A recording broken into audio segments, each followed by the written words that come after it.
It's May 2nd. Welcome to Island Tea. It's another long weekend. Well, the end of another long weekend. Here in St. Kitts. And it's also the start, the second day of the fifth month of 2023. I am your host, Azard Gumbs, and you're joining us here on WINNFM's program of Island Tea. And I want to share something positive with you this morning. I know we've had a long I almost said vacation. We had a long weekend. And so a lot of celebrations, a lot of things happen over the weekend. And as we get back into the gear, as we get back to work, as we begin to communicate with our co-workers, with staff, with persons on a professional basis, as today is indeed the start of our work day, considering we had Labor Day yesterday, so we had a lot of activities, a lot of events happening. And I want to say, those workers, all of us are workers, and persons, whether we work now or we're going to work in the future, or we've worked before, we have, I think a majority of us have worked, is working. And so I want to say it was a great day for persons to celebrate. I want to say and my quote this morning is, "You're braver than you believe, stronger than you seem, and smarter than you think." This is my quote to you. You're braver than you believe, stronger than you seem, and smarter than you think. Pleasant morning. How are you, Candy? Good morning. I like that. Thank you. Yes. Especially the last part. Indeed. And so I want to encourage persons as they go through their day, as they go through their week, and especially today, Tuesday. Remember, you're braver than you believe, stronger than you seem, and smarter than you think. Nice. Yes. And how was your weekend, birthday boy? Oh, my week. I almost, I forgot it was your birthday. Look at that. You talked about it so much. Yeah, when I came here, I forgot it was my birthday weekend. I know peacocks forget their birthday. Oh, Lord have mercy. He was on and on and on about this April born, the last day of April, da-da-da-da. And I forgot to mention it this morning. But yes, that's what I'm here for. Yes. My birthday was wonderful, I made 34. Heading up there, they internationally recognize up to 35 as youth. So you're still a youth? So I'm still a youth. I'm still considered a youth, and I'm going to maximize this year. I'm going to maximize my 35th year as well, God's willing, and to make sure that as I am still considered a youth, that I make the best of the opportunities. What have I done? Yes. And it's Taurus season. So even though April has ended, it is we still can't get rid of you Taurus guys, huh? season. Yes. So the weekend, it was a long weekend. We see that they had activities. Both political parties had activities. The Labour Party on April 29th had its regular Miss Labour Queen pageant. And so I want to congratulate all the young ladies who participated in the pageant. It's not an easy thing to participate in the pageant, and I want to commend. Who you telling? You have the experience. Is that what was going on at the park on? Yes. Oh. Yes. April 29th, that special day they had their event. I was wondering what it was. Yes. Don't buy into it, Jamster. Don't buy into it. So I just want to say congratulations to all the young ladies who participated. I wanted to congratulations to the organizers, because to host a pageant isn't easy. So I want to say congratulations to the organizing arm, the St. Kitts Labour Party, for continuing to hold its pageant. I want to congratulate the ladies.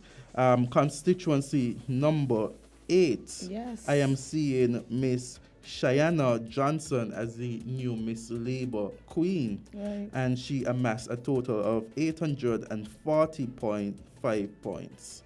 And right behind her was Miss Ashley Wilson, first runner-up, 805.5 points from constituency number 5. And second runner-up, I'm seeing from constituency number 1, Miss Zarina Roberts, and she amassed 795.5 points. A lot of 0.5 were gaping out. Wonder what the half point was for. And third runner-up came from constituency number 3, Miss Junicia Williams. And so she amassed 781.5 points. And so I want to say congratulations. And of course, they had the other constituencies being represented. And I want to say congratulations to all of them. Seems as though they had like a good turnout. And I think it might have been a little bit better than the years before. And everybody on my status for some reason was back in your constituency, number 4. Number 4. So, and I think she was 14 years old. Yes. So, Miss Fleming, she right. is. When I saw her being advertised, I asked one of the persons and I said, "Is she 14?" Yeah. They said yes. I was very like, shocked. wow. Her speech, her presence, just the fact that she was that confident to enter into such a pageant with all the other girls being older than she was. Yes. I give her kudos for that. So, congratulations to all the persons that were brave and bold and confident enough to go into a pageant. People think pageant is all about, just going on the stage and modeling, but it helps confidence building, self-esteem. Even while you're going through the chaperoning and all that type of stuff, you learn things, or at least you should, right? They teach you how to take care of yourself, hygiene, how to take care of your hair, the way to speak, deportment, all of that. So I am definitely all for pageants. Yes, I'm biased. But I want to say congratulations to all the girls, because it takes a lot of guts to even sign up.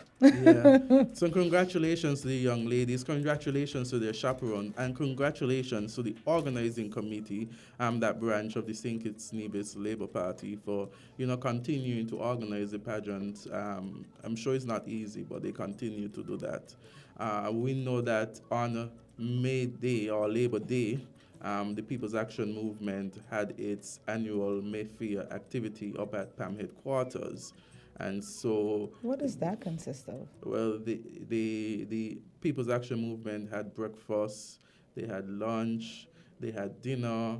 In the evening, they had collision band as entertainment, drinks and food on sale. So from 7 to 11, there were activities at the PAM headquarters. Is this like a yearly thing? It's a yearly thing. And then, Is that because they're not allowed to go in the march? That's a good joke. No. But, yes, it's a yearly thing. But since you mentioned the match, I wanted to talk about the match. I mean, I spoke about it on Friday, and I keep saying that, political parties could. I have no qualms with political parties choosing to use Labor Day as a means of celebration. I mean, the People's Action Movement do it at their headquarters. We see the Labour Party having their match. But my thing, as I said on Friday, I think that such a match, because you realize that the Labor Day is all about the workers. It's all about all workers, not workers from a particular party.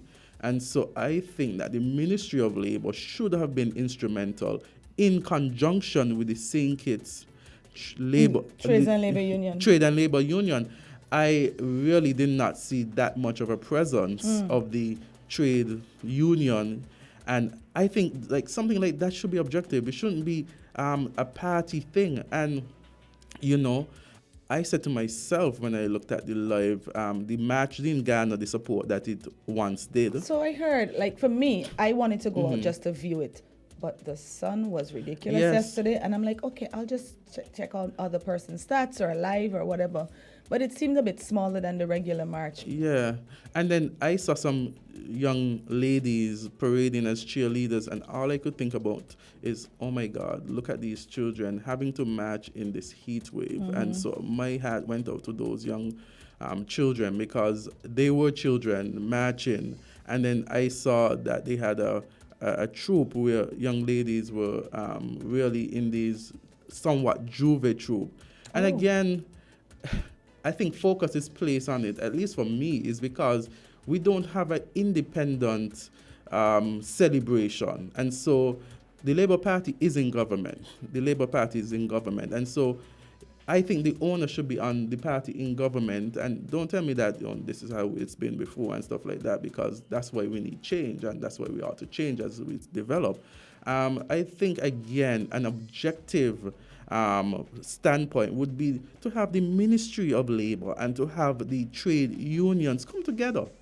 The union, because and organize something for workers. It shouldn't be at the helm of the political party that's in power. I was so disappointed, right? Because I wanted to see the union, like maybe a big party or a big section of the march should have been the union. And it would have been nice to see all the different workers represented, nurses, teachers, bankers, domestic workers like they spoke about on Friday. So, it would have been awesome to see that. And I keep saying that we do not have to wear one color. But you see, right? they even went as far. So I was a little bit disappointed, it's to not be honest. even just the colors, but you see persons parading Labour Party clothing. And it's like, and again, a lot of people, and I think in addition to the heat wave that was going on, I think people, our country, we are getting, we're not, and I think this needs to be said. The politics of the old is not going to be the politics of today. Young people aren't coming out, and older persons and persons who are more educated now, they're not coming out as you back at them and say, come and match. But that's it. It shows that they're thinking for themselves, right? And I think, for me, this is something I'm going to keep pushing, keep saying. The march is for workers. It's a workers' march. It's a workers' day. It's a celebration for all the work you've done. If you keep injecting politics into it, then it defeats the purpose. And that is why. And that was the aim of the show on Friday, so that persons could understand that, look, this is our thing. This is our march, right? It has become convoluted, right? And I'm disappointed about that because and it has been convoluted from the start. But even if you're going to do politics, like then garner your persons together and say it's a workers' march. So PLP should have had workers out there. PAM should have had workers out there. What is the name of the other party? There was two other parties mentioned during the election time that had different symbols. They should have been out there with their gang, their clique, but their supporters. The only how you're going to garner support from all the political parties, if it comes from a neutral stance. Exactly. It must come from the ministry. It must come from the trade union. Yeah, it must come from what appears to be an objective standpoint. Because if you're going to politicize it, and the government is the Labour Party right now, so the same persons who are members of the Labour Party would be the same persons organizing, but the face will look different because you will have the minister, you'll have the department, you'll have the ministry, and so that presence alone will garner a different image. And to your point, I remember asking, why is it this way, right? Initially, remember they said that the only way they could be heard, because gatherings and things of that nature they weren't allowed to do. So the only way they could have been heard was to go through the political arm. But where does the separation begin? Where does the Labour Party start? And where does the trade and end when it comes to the St. Nevis Trades and Labour Union? And I know they said that they were going to be doing a drive. So I was actively looking to see where they were in this entire march. And then, I definitely would love to have a follow-up conversation with them to find out, well, how did it go? How many members did you sign up?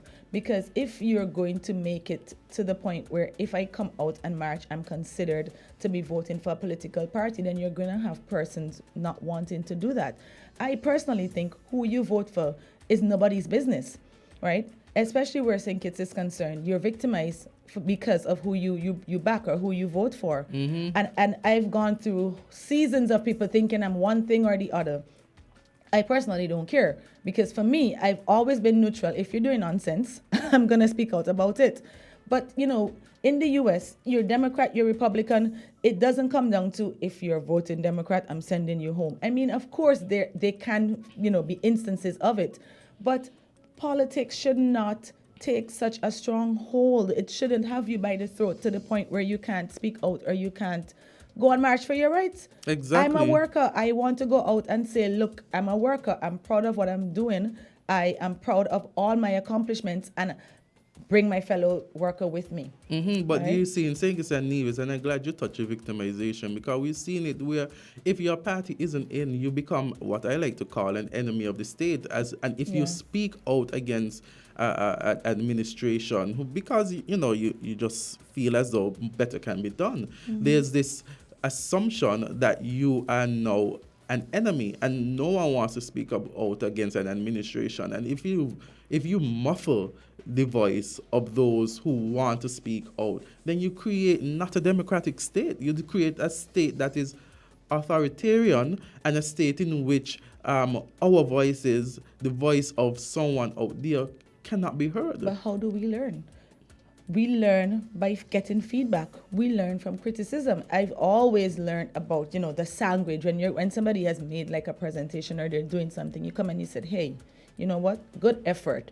But I think you should have done da da da da da. However, I'm proud of you for doing it.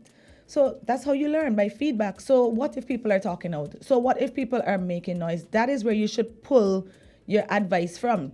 If a big majority of the public is saying, this is not what we want, this is not what we voted for, this is not what we expected, I think it should be on them to listen, right? And I know even persons that are in support of this current government, they have been complaining as well, right? Like of course I hear the noise on the street, people saying, oh gosh, even the Labour supporters, them crying out, even the Labour supporters complaining.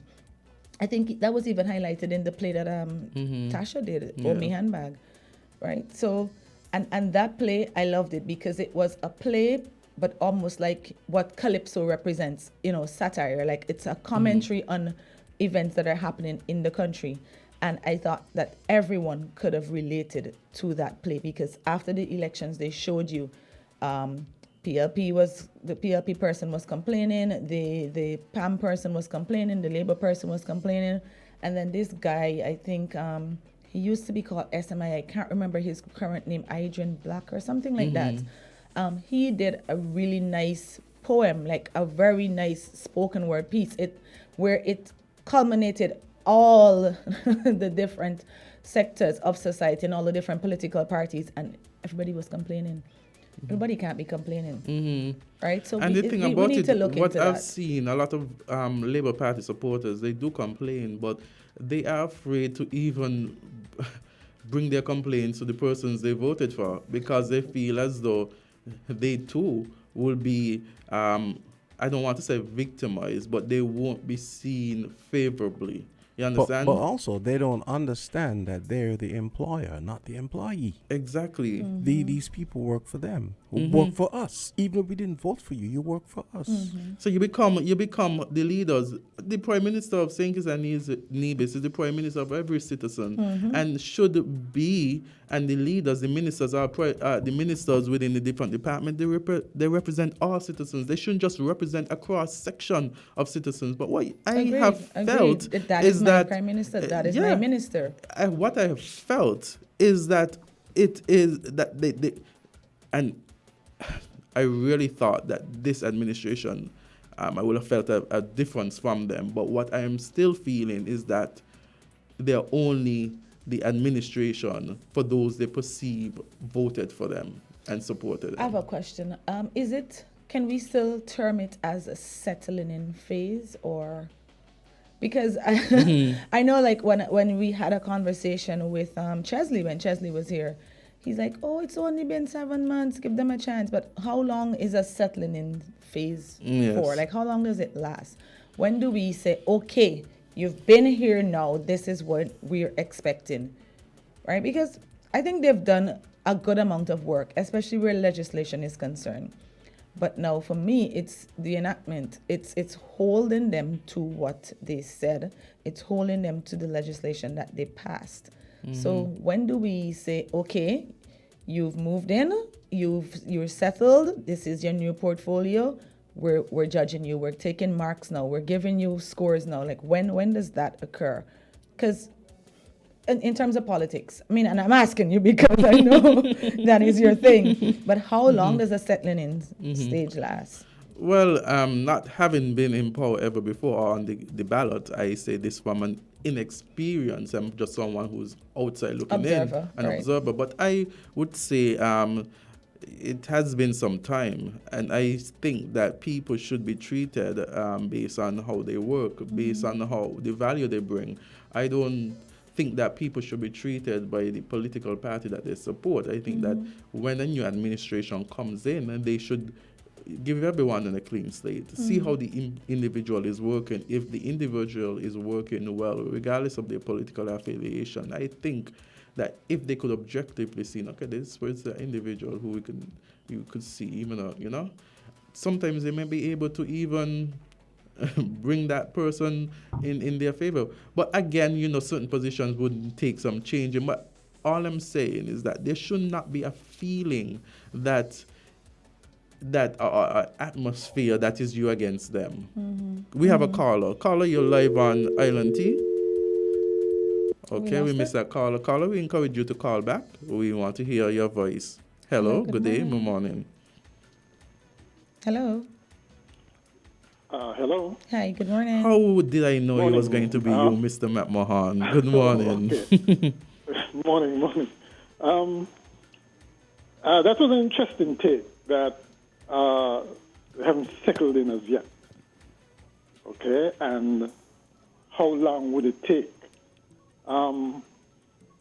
I recall after 2015, as far away as that may seem, there was very little things being done or things you can point to.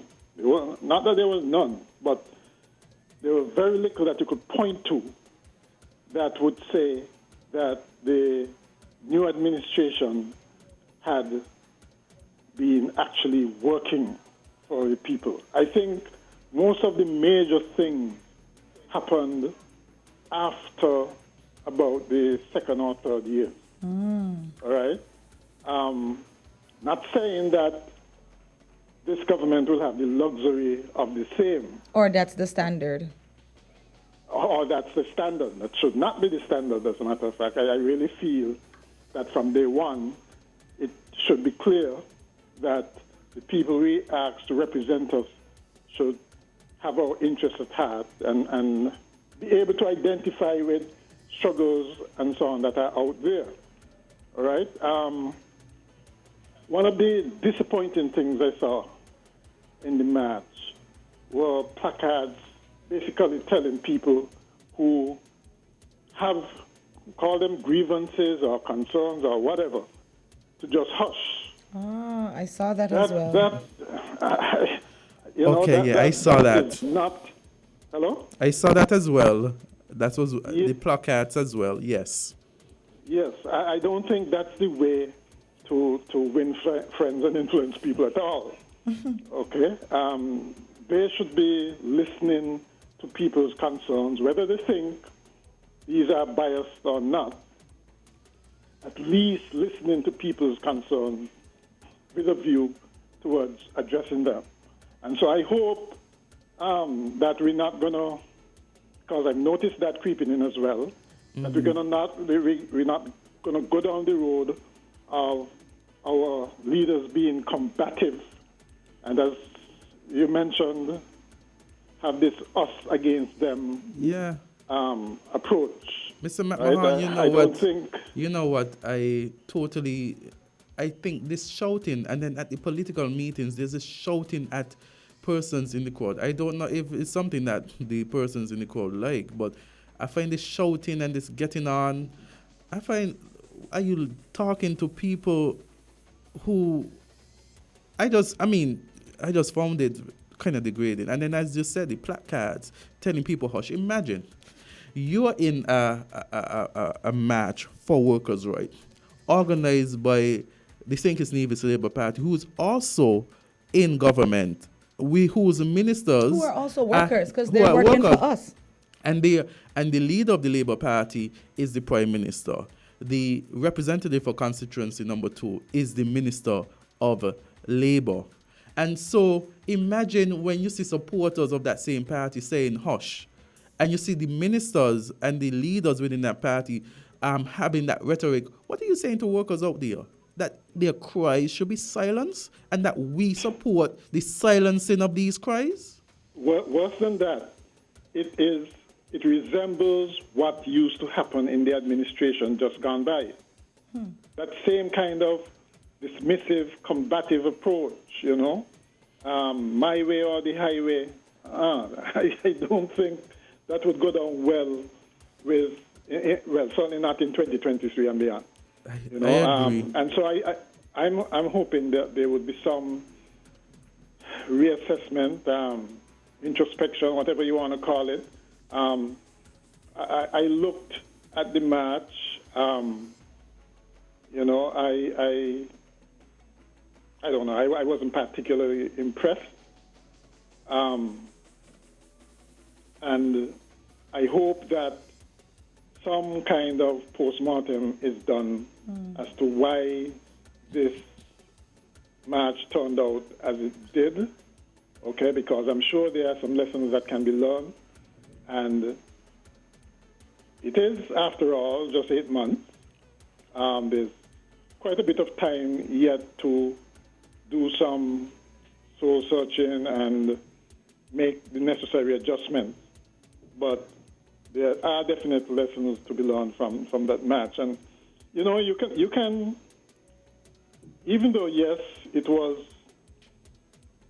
you couldn't escape the politics of it. I think on Friday I said, after all, the union, workers' rights, etc., are all intertwined with the Labour Party. Yeah. So you really can't expect them to abandon that sort of pedigree and that sort of their origin, so to speak, and they share the same philosophy. Mr. McMahon, I'm glad you said that, you know, because one of the things I was actually saying on Friday was, fine, we acknowledge that they have a hand in it, and that's probably not going to change. But what can the other political parties do on their end? What can PAM party do? What can PLP party do? Should they rally their supporters and go out and march as well? But I'm saying that it'll be difficult for the other parties to rally supporters to join into a Labour Party match. Let's be realistic. If it comes from a ministry... If it's a Labour Party match. Yeah. The whole point is, it is not a Labour Party's match. But you see, that's the point. But the perception, if you have the Prime Minister, who is the leader of the Labour Party, if you have the deputy, no, all of those... What would happen if you guys go out and march? Like, what would happen? Let's if be realistic. PLP You see persons at that match with red DLD shirts. You see persons in that match with Labour Party shirts, and you see the leaders of that party advocating weeks in advance about coming out and marching and being as boisterous as like they're competing against somebody else. Are you going to feel comfortable as a different party going into that match? Feeling comfortable. Okay.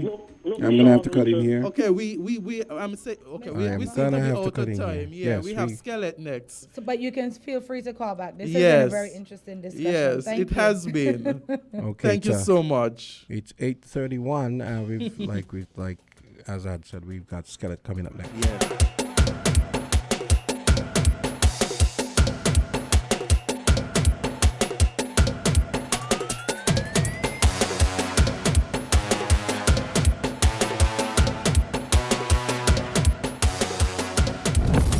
Music's finest artists converge in Bastia from June 22nd to June 24th for the 25th hosting of the St. Kitts Music Festival. Hitting the festival main stage will be Skillibeng, Chronix, Coffee, Byron Messiah, Anthony B, Governor, Romaine Virgo, TJ, Valiant. Them boy don't got no body. Grandmasters, Collision Band, Small X Band, New Vibes Band International, Mr. Bagdal, Aka You Sweet, Preedy, Guess the Band, Ricardo Drew, Patrice Roberts, Skinny Fabulous, Nyla Blackman, Status. Erica Edwards, 313 Family, Gramps Morgan, Nitra B, Ear Supply, Dexter Daps, and Burner Boy. It's the 25th edition of the St. Kitts Music Festival from June 22nd to June 24th at Warner Park. An experience like no other. Tickets are now available at stkittsmusicfestival.com.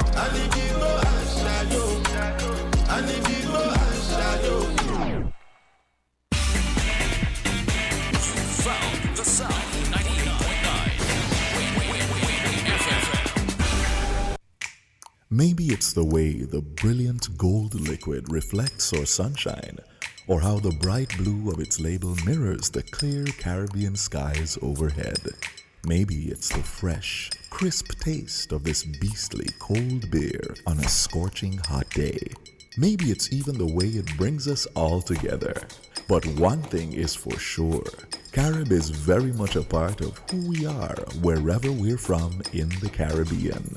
Carib, it's the way we play. Drink responsibly.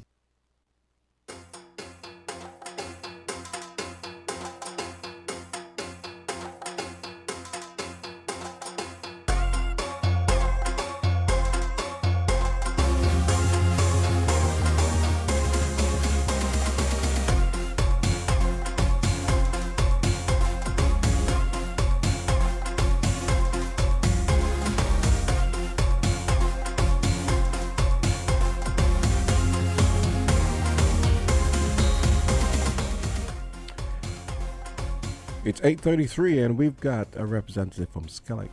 Welcome to Island Tea. Good morning. We have the general manager Yes. of Skellig. So we have Mr. Jomo Williams here with Wait, us. hold on. Clement Jomo Williams. Yes.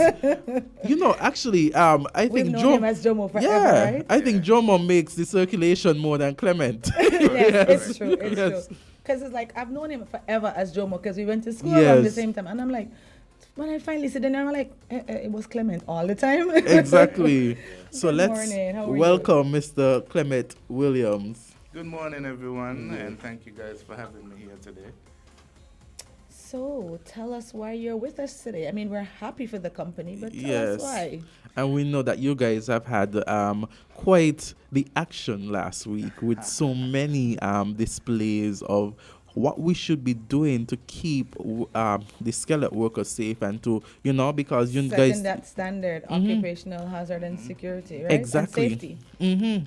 And so, we had the manager for that department here on Friday just speaking about what has happened. And now we have the general manager. So we are having Skeleton being represented here on Island Tea. Nice. All right, so the main point of me being here today is really to highlight the linesmen of Skellig. They're going to be accompanying us very shortly, and we just want to let you hear some of the experiences from the recently completed Linesman Rodeo in St. Lucia. We sent two teams, a senior and a junior team, the apprentice. The apprentice team actually came second in the rodeo in that category. So they're going to be here to tell us a little bit about that. And we just completed Safety Week last week. Right. Wednesday we had a series of drills, and I think the most visual one was the linesman rescue, which took place on Sheer Lane. And let me say, everyone is safe, no one was hurt, no one died. Awesome. So before we jump to that, what is Carilic and what is rodeo? Because, in my head, I'm like, okay, rodeo, so I'm thinking a lasso must be involved. And, well, I wasn't sure if a horse would be involved. No, Right? So tell us. Or a mechanical bull or something. Or mechanical bull. No. Creative minds in here. Yes. Typically, a linesman rodeo would be a series of events tailored to linesmen, where they get to show their skills. Some of the events include hurtman rescue, speed climbing. They actually do basketball toss on the pole, and then some very specific tailored events to their craft, like maybe fuse cutout installation, binding of wires. Whatever the mystery task is at the time is just thrown out on that day, and the linesmen have to automatically adjust and see who could do it the best in the fastest time. So what's a linesman? Those are the persons that actually Right. go out and deal with the lines. Right, so a linesman is anyone who typically works on the construction or maintenance of the electrical lines. You would see them either in bucket trucks or climbing on spikes using the safety equipment. Yeah. Wow. Okay then. And just off the top of your head, how many linesmen do we have? Off the top of my head, I would say about 25 to 30. Wow. We have one or two that are retiring this year, and we have the up-and-coming group who we are constantly training A few of them got exposed to the rodeo. This was actually Skellec's fourth time participating in the Linesman Rodeo. We actually hosted once in 2018 or 2019, I think, over on the Frigate Bellon. But it's an event that it's the highlight for the linesmen. It's their opportunity to be out in the public and shine and show their skills. They receive a lot of appreciation from the display of their talents, and we encourage them to participate each and every year in this event. Well, you know what? Your PRO department has done an excellent job, because when I heard that you guys were coming, I was like, I've never heard about this rodeo thing before.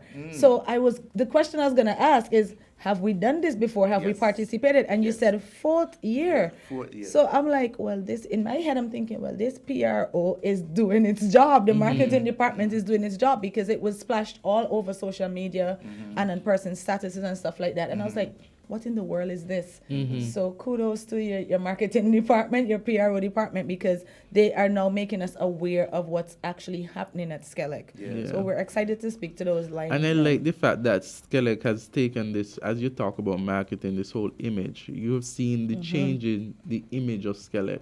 You see more brighter colors being splashed. Presence. You have the presence, you know, and I think, again, kudos to the PRO and kudos to you and your team, Mr. Williams, who continue to, you know, keep the public informed, aware, and it's just the, you know, the display. I like the display, the richness. It's captivating, you know. Yeah, it's all part of our corporate and social responsibility, as well as good brand marketing. For some years, think it's the electricity department. Now Skellec had been seen in a negative light, and we have had the attitude that we have to highlight and showcase the positives in Skellec. We know we would like to have lower bills. Yes, we don't control the prices of fuel. The price of fuel.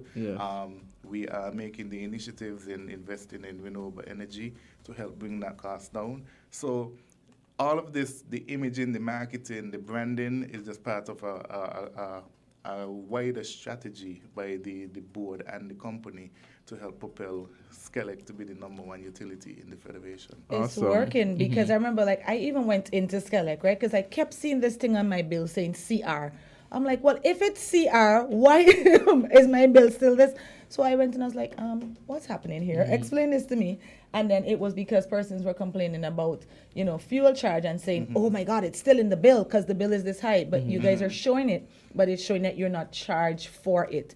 So I think you guys are definitely onto something. You've been doing an awesome job. And you're right, even with the power outages, because I always complain about water and I don't tell the water department. Y'all don't even tell us when y'all going to take it. I know they got 24 hours. Skellec continually sends out, you know, power outage, emergency power outage. And then I kind of cheat too, because I have one of them on my status. So like I will see when she posts it. Morning, Patrice. And Patrice so I'm Harris. able to tell persons what's happening. Right? So wow. We have, So you guys have definitely been doing a good job.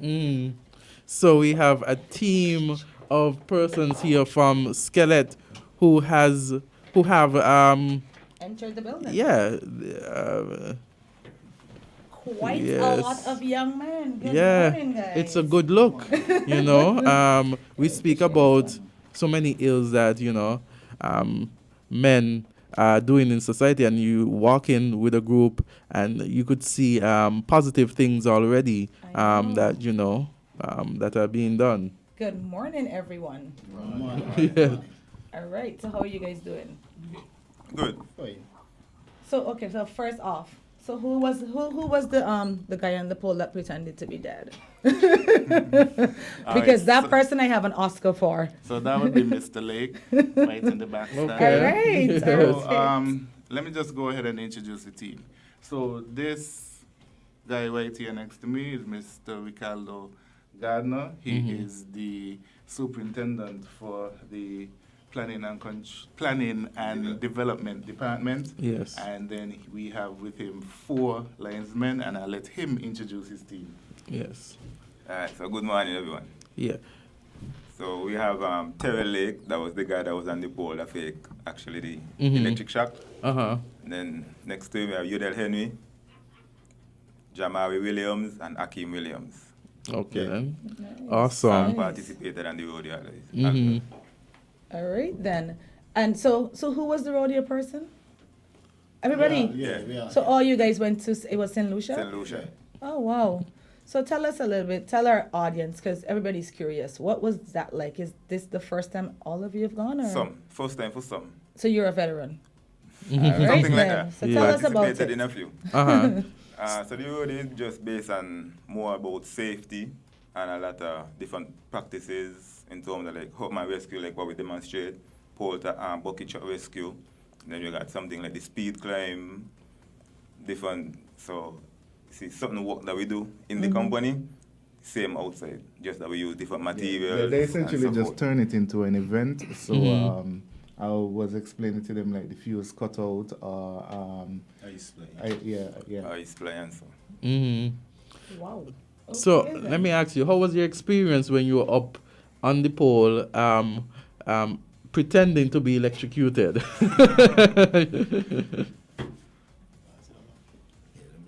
Wow, this is serious. All right. Yes.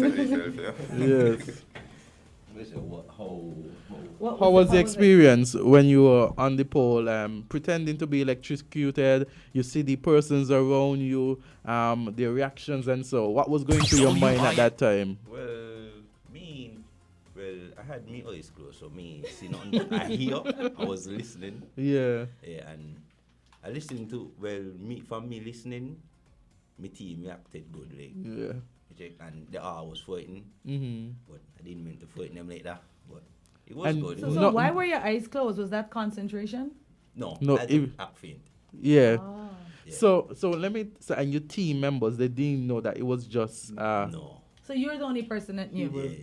Nice. Even the supervisor They set didn't us know. up. So they probably were underground panicking. Yeah. What I would have given to be a fly on the wall. So the four of you are there like, oh my God, he's electrocuted. What the hell? Whatever. Like, give us some feedback on how that played out. Okay then. Were you guys scared? For a bit. Yeah, he touched the panic button. I did touch the panic button. You did? Yes. The panic button. Well, we know what panic means, but what does the panic button do in a circumstance like that, a situation like that?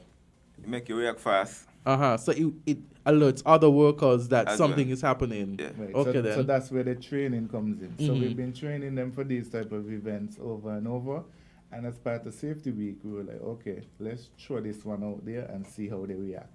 So I was actually on the scene when it occurred, and I was talking to Mr. Gardner, and then I was just waiting for Mr. Lake to react. Right. And then as soon as I saw him react, I then started to panic to see what Mr. Gardner will do, and then I let him When know. you saw your Because I general, was just when you- about to ask. when I was you- like, so what was Jomo doing when this was happening? so when you saw your general manager react, what came through your Honestly, mind? Many remember the general manager was there at that time. After the incident took place. I was just all about the individual and the Yes. pole. And you're on the pole, your eyes are closed. What is going through your mind? Do you at that point in time have faith in your team to do what they need to do to get you down? Yeah, man. Got faith in my team because I was there, like, I hope we do it good, like. Yes, I know it's a drill, right? But, like, I want this to be successful. So wait, like It turn out when real persons good. get electrocuted, they usually like, so you did all of that? Well, I touch a little bit. So how did you know that he was electrocuted? Well, after he was on the pole, right, we had a gongs man next to the pole working alongside him. Okay, and the groundsman So was the you. gongs, no, No. a different individual. A different So after the individual. gong man met the allowed, the screaming and the shouting. And the groundsman didn't know that he was a part of this, so that means It was natural. He played it well. Yeah, he act very well. Okay. Is the groundsman here? Are one of you guys was the groundsman? That was the one that went up in the truck. No, that was the rescue. Ah, that was the rescuer. So will you guys think that the general manager could get an Oscar too because his reaction was perfect? Yeah, I guess so. And then tell me about the rodeo, because again, explain to persons listening why it's called a rodeo. Like, what is a lasso involved? Is rope involved? Something moving? You have to lasso it in? What is that? So who's the rodeo guy? Alright, so the rodeo actually having rope is involved, climbing is involved, bucket truck is involved. So it's a lot of different events come together to form it. Oh, so the rodeo is not just a single thing, it's a compilation of events. Different events. So just like how you could rescue an individual with a bucket truck like what we did, you could rescue somebody with a rope tie around them also. So you guys did that? Yeah. I saw a metal thing in one of the pictures. Is that the award? They did the award in that shape, like something almost like with a metal. Like a spike. Yeah. Oh, yeah, that was a trophy. Oh, that's the trophy. Oh, because I'm like. Because the trophies are basically built up from shapes of the gears. So you see like how the spikes that we climb it, they use one like that. Oh, nice. I haven't seen anyone climb a post in a while. Maybe it's because I'm bogged down with work. But I remember them like hearing the sound, the clacking sound, and seeing the spikes and the belt and all of that. So all of that is now part of your equipment. Yeah. Or have we revolutionized it? Yeah, the belt consists of a double D-ring and you got a passover strap and a super squeeze. The super squeeze is like a next set of spikes. Because you got spikes on this side to stop it from fall. Right, and the super squeeze is what held Mr. Lake on the pole while he was up there. So he was very confident in his equipment, knowing that he could just lie back, relax, and the super squeeze would hold it. Let me ask you, were you confident in your equipment? So listen, somebody made a video that made the rounds on social media, and at one point they sent it to me, but I kind of knew that there were going to be drills. So I'm like, all right, I don't think we have to worry. They're like, no, we have to say prayers, and then this thing is going around saying prayers to the young man and his family. I hope he survives. And I'm like, it's taking everything in me to not say this cannot be real, right? But for you, at one point, I was like, he really gonna just let the man have to lift him, like he putting down all he weight on the man, because I'm looking at the rest, I'm like, well, he really ain't even budging. He properly fainted. Yes. So you guys did a very good job. Now, how long have you been working at Skellig? Well, 3 years now. And the rest? What is the time span like? 2 years and a couple of months. 2 to 3 again. 4 years. And Mr. Veteran? About 7 years, 7, 8. Wow. And this is something that you guys wanted to do, or you just fell into it and now you love your job? Well, me personally, something I wanted to do a long time. I had Really? electricity work from since like the power station, the airport. Ah. Yeah, so this is something I wanted to do all the time. I am personally terrified by electricity. Like, I don't mess with it. I just gonna see one spark, I call in Skellig. We get it all the time. People telling us, like, be careful, it's a dangerous work, they wouldn't do it, But we know we do it. So we feel safe and confident in myself and my team. Nice. So what has training been like? Is it ongoing? Do you guys train all the time, every day? What? Tell us. After a certain period of time. It's a continuous thing with the training. Every day you learn something you're out in the field. So you just got to implement it as you go forward. Does the general manager come to the training? Sometimes. Not as much as I would like. Oh wow! But I know that the trainers have been properly trained so that the employees are receiving the best possible training that they can get. Nice. Now, Yeah, almost like we was bound for you there. oh wow, nice. Now, Jomo, does this training consist of working along with the other emergency personnel? Because I know as part of the drill, you guys had the fire services there as well as EMS services. And I think, there was like a fake robbery earlier, so I heard that Defense Force was there as well. So does this training consist of all of that? Or? Okay, well, as part of Safety Week, we formed a committee which involved the Safety and Security Department at Skellig, the police, the Fire and Rescue Services, EMS Services, Defense Force. A number of different entities came together. And we were all located in what we term command center up at the power station. And shout out to Chukapo, who was able to give us live drone footage of all the events. So we watched everything unfold. There were actually 4 events on the day. There was a armed intruder simulation at the Central Street building. Then the second one was the Hurtman Rescue down at Sheer Lane. The third one was a bomb threat at the Annex building, which is located behind Water Department. That one was very interesting. And then the fourth one ended at the power station, where we simulated a gentleman going to check the levels on one of the tanks and him being fainted, to see how long it would take for somebody to realize that something was wrong. How long did it take? It took about 10 minutes because the supervisor kept calling, asking, well, what's the measurement? And then the shift charge was like, well, I haven't seen the guy yet. He told me he was going to come straight to you. And then none of them knew?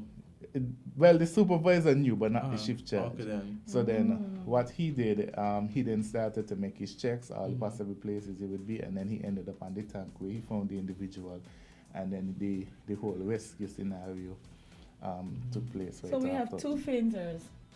Was one of these guys here? No.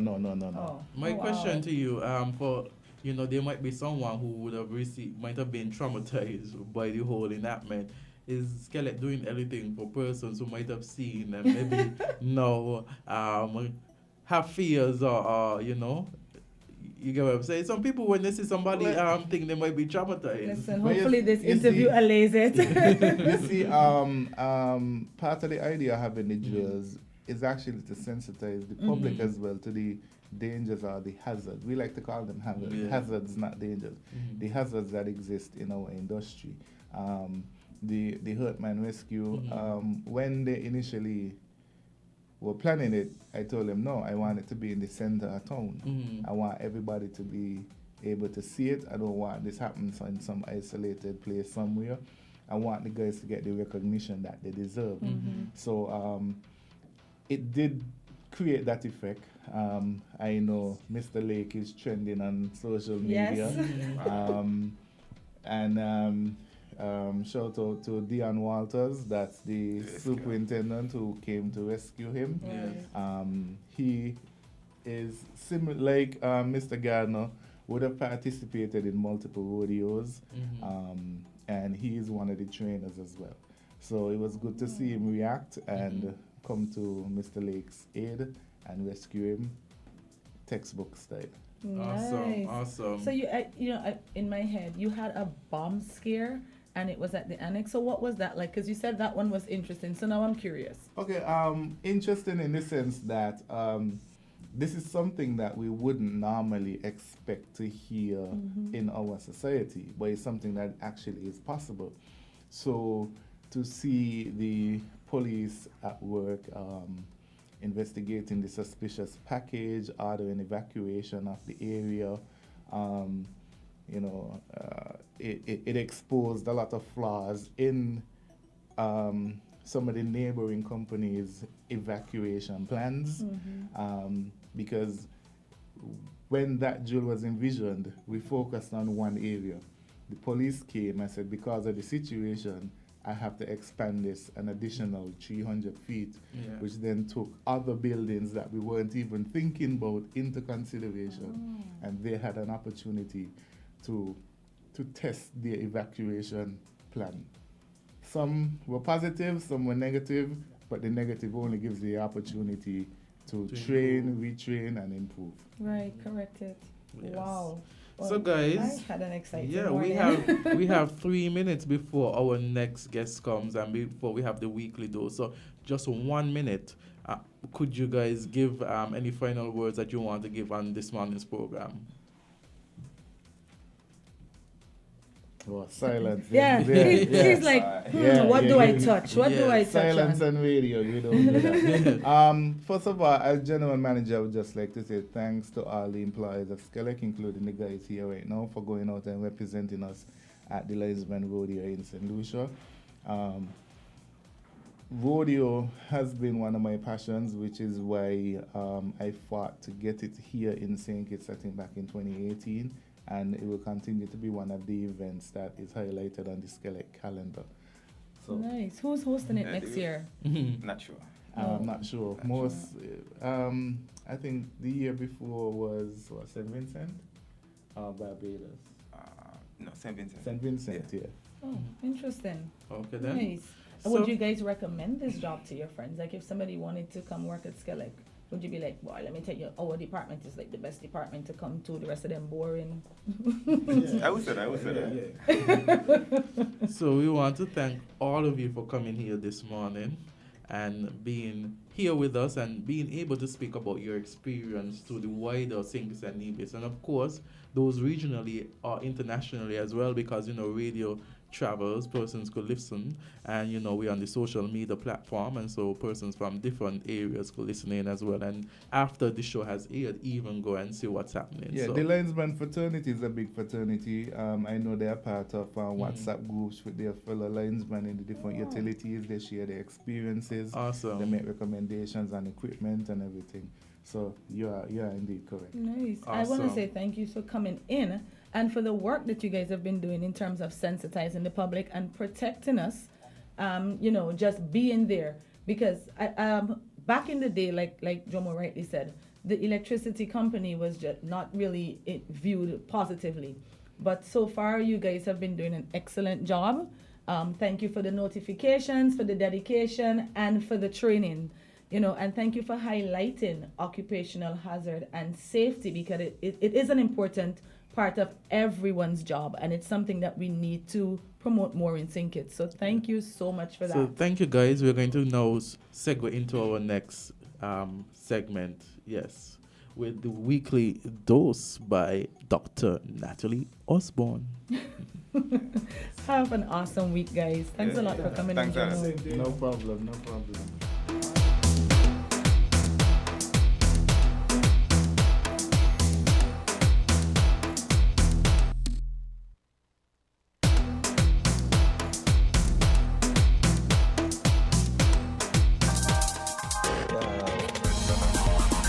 We're different. We're 98.9. 98.9. Win FM.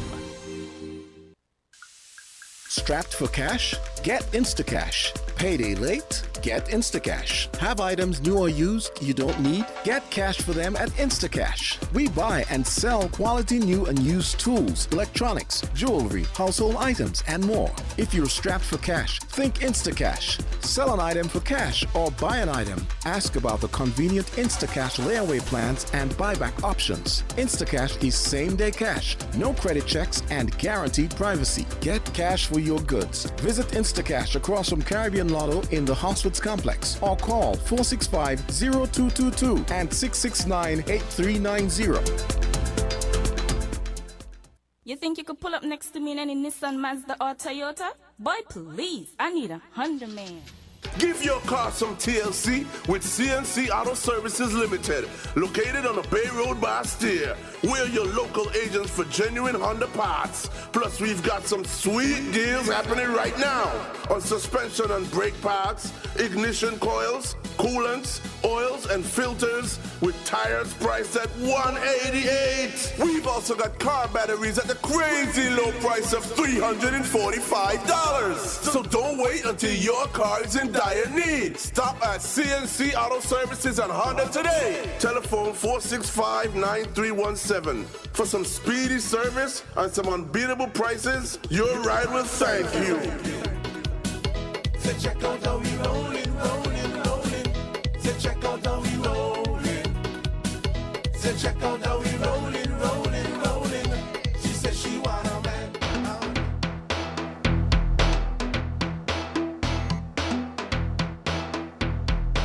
The radio station's so hot, it's cool. You don't know, you're listening to 98.9. 98.9. Win FM.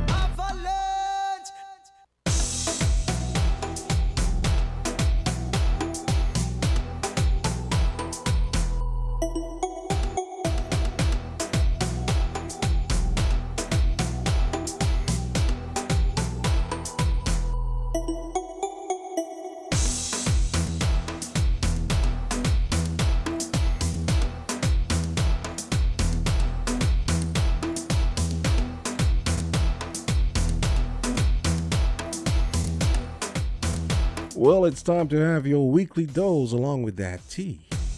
That island tea, by the way. It's 2 minutes after 9 o'clock, and we've got Dr. Natalie Osborne seated.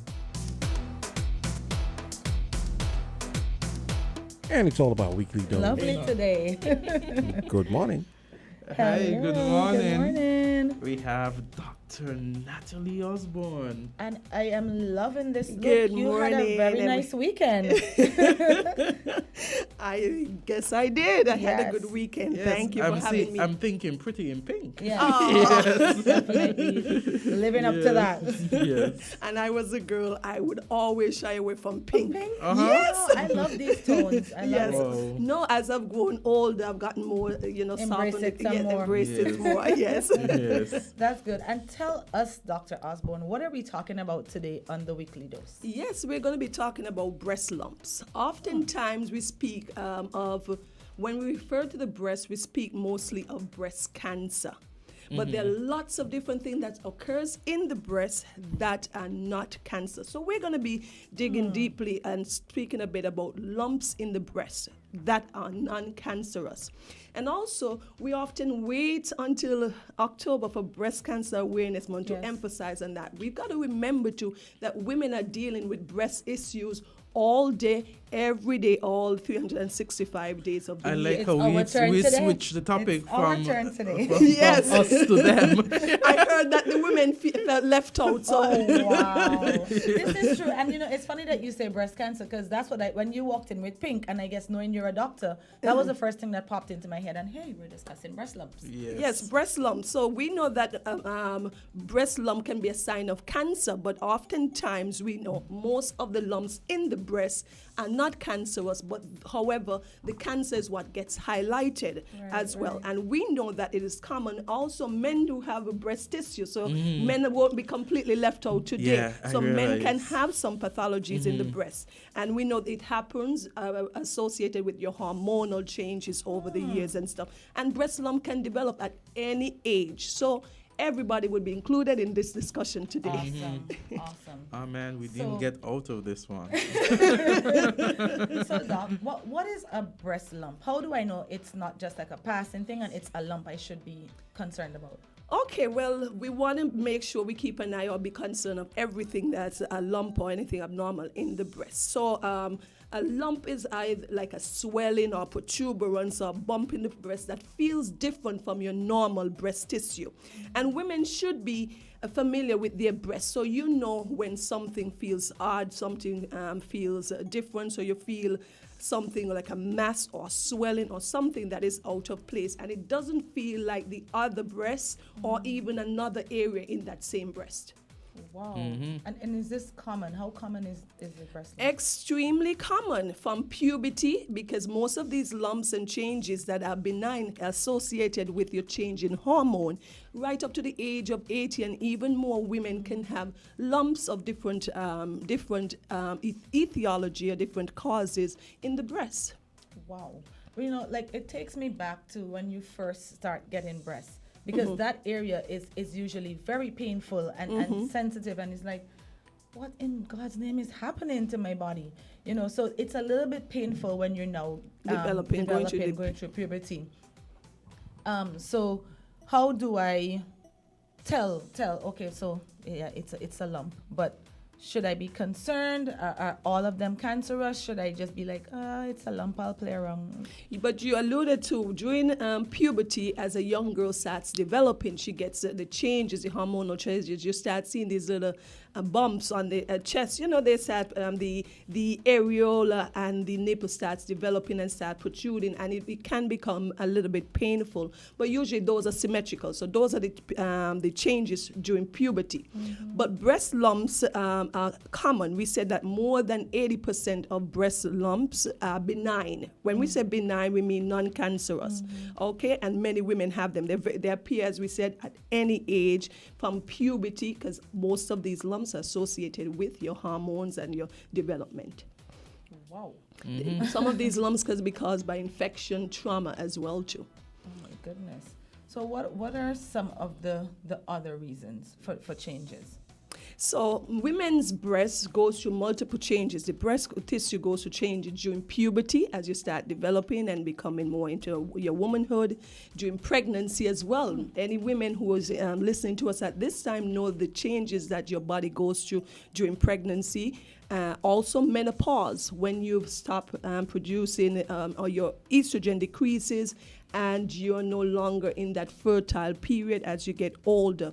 When you lose weight or gain weight as well, because a lot of the breast tissue is not just breast tissue, it has fat associated with it. And it's important to know, because some women think that because my breast may be smaller than your breast, you cannot have breast pathologies. No, because what determines the size of the breast is the fat tissue.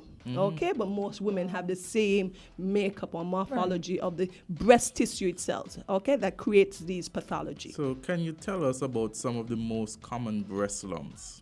Okay, some of the most common breast lumps, and it's very interesting that you asked that. Cysts. Many times you would have heard women, oh, the doctor told me I have a cyst, or I have cysts in my breast. And cyst is nothing more than a sac that is filled with fluid. You've got things like what we call a milk cyst or galactocele. That simply is when a woman is pregnant, sometimes you can have the ducts becoming blocked and it creates this bump or this lump, and it's filled with milk. So it happens during, for women who are lactating. Wow. One that is common, and many women would have heard about what we call fibrocystic changes. This is where you may feel your breast a little lumpy, bumpy, and it's common during your menstrual cycle. It may feel more tender or so.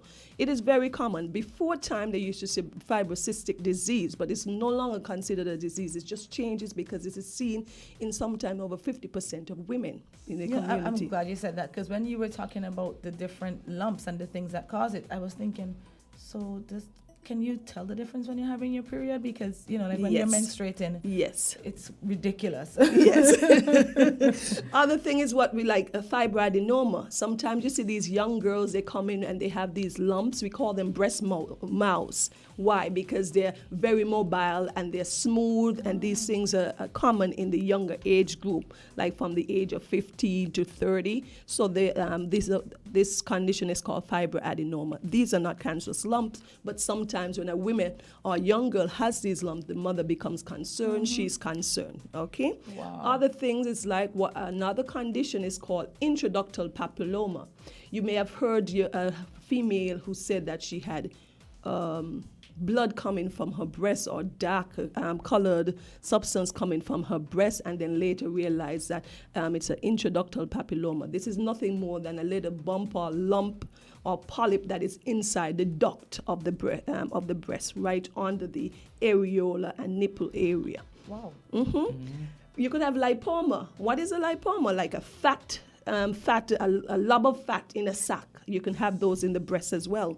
You could have infection processes in the breast, what we call mastitis. Remember, we spoke weeks ago, anything with itis is an inflammation, so a mastitis is an inflammation of the breast. And females can have abscesses of the breast. You may have seen a woman who's lactating who then develops an abscess or an infection. What we know an abscess is a pocket filled with pus.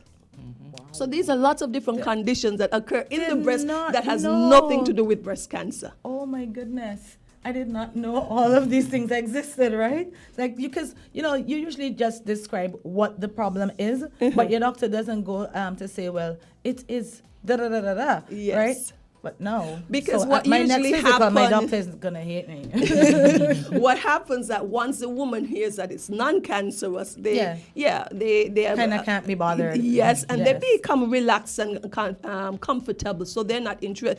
They don't think too much what else it is, but all these are conditions that do affect the breast in females. Wow. So let me ask the question then, because how should,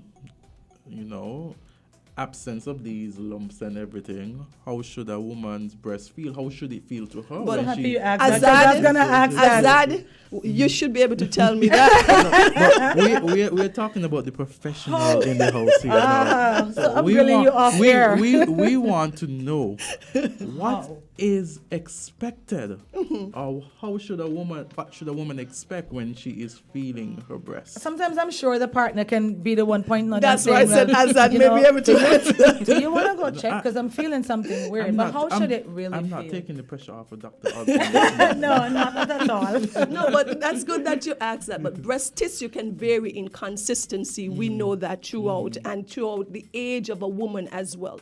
Usually firmer on the outer portions of the breast and in the inner portions, a little bit softer. And it changes throughout your menstrual cycle and as you get older. So that is why it's important and imperative that a woman is familiar with her breast, so then when there are any changes, because you're accustomed to touch your breast when you're in the shower, you examine your breast monthly, you're familiar with it, so when there's a change. So the consistency varies based on the individual, based on the menstrual cycle and their age group. So, like, if you have dense breasts, yes, because I've heard that term, is it harder to find the lumps? Like, if you find the lumps, are you going to be stressing out the doctor? Like, I found a lump, I found a lump.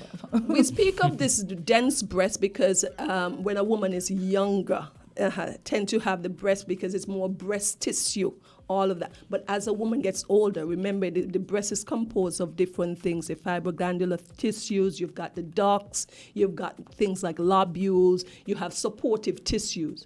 As a woman gets older, these tissue, how should I put it? They change over time and it's more fat inside the breast. So as a woman gets older, the density of her breast would change with time and it's more fatty-like tissue that is in there. Right. That is why importantly to know, because sometimes when you have to be able to correlate it, when we speak about a woman getting a mammogram and you don't get a mammogram before the age of 40, a certain age, because when you're younger, your breast is denser and it's hard to see some of the changes in a mammogram. So in a younger female, you tend to use more of an ultrasound. As you get older and the density of your breast changes, it's more fatty tissue, you're able to pick up the different changes with a mammogram, which is an imaging study or x-ray of the breast. That's why we should be familiar with what it feels like. So I think we should zoom in more to some of the more frequent lumps, so persons could have an understanding of those. Yes, because as we said, most lumps in the breast are non-cancerous, and so we do not want our females to panic. But you have to still follow up and check in with your doctor. One of the most common things, women have cysts in their breasts all the time. And we know that a cyst is just a sac filled with fluid. So once a woman have that cyst and she has a study, she goes to see her doctor, has an ultrasound, is confirmed that is a cyst, it can be left. Or if it is, depend on the size, it can be aspirated or drain the fluid that is inside the cyst as well. And most of the time that resolves it. Depends on what you and your doctor decides to do. So these lumps can also, or these cysts can also change during your menstrual cycle. They can become a little bit larger, a little bit more smaller as a change. And that will also kind of give you this hint that this is more something benign because it changes throughout the month with your menstrual cycle. Fair enough. All right, then. So that is breast cysts, right? Cysts, yes. What are there others that you would like to focus on? So I know, for instance, you said during your period you would get the cysts, and that probably goes away because it's just a sac filled with water. But what are some of the others that we should pay attention to? We spoke earlier, and I briefly mentioned something called fibroadenoma. It's a common made up of the glandular tissues or the other tissues of the breast or the stroma, and those tend to happen in younger females where you have these fibroadenoma. They're usually rubbery, they're well-shaped, and they're very mobile. So when you say, Mommy, look at this, and you feel it one time, sometimes you don't feel it. You touch it on the with your hands and it slips away from you. That highly suggests that it's a fibroadenoma. We also call them breast mouse. Why? Because they move rapidly around and stuff. And those are benign conditions. That's an easy term to remember in a breast mouse. Breast mouse. Yeah. Yes. You're thinking about the computer and the mouse, right? Yes. So it's slipping away rapidly from your touch and stuff. And those are benign conditions. So oftentimes when you see a female with that and you do an ultrasound, you confirm that, you can just reassure the patient. Depend on the size of it. If it is very large, especially in a younger female, it can distort the breast and you may want to remove that. Or if the person doesn't want to have it there because they're really concerned, they do not like it, you can also remove it. But these are benign conditions. So women, they breastfeed after being pregnant and giving birth. What are some of the common lumps as a result of breastfeeding? Yes, the common conditions, and it's usually seen in women who are breastfeeding because the breast gets engorged, it's filled with milk, the ducts are filled with milk, the lobules.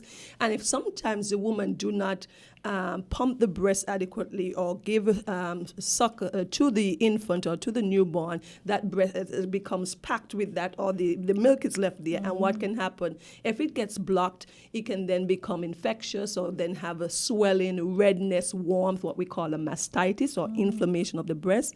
And if left to, it can get filled with bacteria and develop what we know as an abscess. An abscess is nothing more than a sac or cavity that is filled with pus. And then you'll have to drain it, give the patient antibiotic in that instant. And that happens oftentimes in persons who are lactating. I just want to point this out, though. If you know that you have an older female in your life and they develop what appears like a mastitis and they're 60, 70 and they're not breastfeeding, that lump, that should be of concern, because there's a type of breast cancer that is called inflammatory breast cancer that can lead to that. But usually when you see an infection of the breast, it's usually surrounding a female that is lactating. You would really see it in a female who's not lactating or breastfeeding. So, next question is... Can trauma to the breast No, cause don't a be lump? Don't be traumatized, Candy. I'm remembering I had a friend and she gave birth, and for some reason the baby didn't want to breastfeed. Yes. And the whole engorging that you just described occurred, and her breast was like rock hard. She ended up at the hospital. So in my head, I'm just thinking, we have so much things that we go through, even with the breast. But so that's why it's important. If a woman, the baby doesn't latch on to the breast, the woman may have to use a pump and to pump the breast, the milk out, and maybe store it or give it to the infant like that. But yes, you don't want to allow that breast to become engorged and hard. I like this question because I experienced it. So can trauma to the breast cause a lump? So I remember just before hitting puberty, I was playing cricket and the ball hit me right on my breast. And then I just went through this whole painful and then, of course, a bruising and a lump. And then shortly after that, puberty occurred. So I was like, oh God, is this puberty, or is it that he the ball that hit me caused the lump? So can trauma to the breast cause a lump? Yes, trauma to the breast can cause a lump. We call that traumatic fat necrosis, and sometimes that can be scary because it can mimic what happens. You traumatize the breast. Okay, there's death of cells. Remember, everything is made up of small cells. Those are the small units. There's death to the cells. They become calcified. It becomes hardened, and then the woman thinks that you may be concerned that it might be something malignant. Usually once it is then tested and stuff, it proves to be that it was just a fatty tissue that that the cells died within there. Sometimes if a woman may have had a breast lift, some cosmetic breast surgery as well, you can have these lumps develop because there's trauma to the tissue there. So those are things you want to keep in mind. Wow. Okay then. So you mentioned earlier that sometimes you might see blood coming out of your nipple, right? Is that a cause for concern? Yes, that would be a cause for concern because normally you should never have a blood, or sometimes the patient would describe it as blood, but sometimes it's like this dark, rusty-looking colored substance coming out of the breast. You should never have blood coming from your breast. So that is an indication that you need to follow up with your private care provider. Two of the main causes of having blood from the breast, from the nipple, is cancer, which we'll leave for another day to go to delve into. But there's another condition that is called intraductal papilloma. It's like inside of the duct, because the breast is made up of ducts and lobules. The duct is almost like the tubing or the pipe that takes the milk from the lobules or the store factory to the nipple head so that the baby can suck. So that duct could have these little polyps-like lesion inside those, and that could give you that bloody discharge. That you'll want to excise because you want to make sure that if there is any underlying breast pathology like a breast cancer, you do not miss that.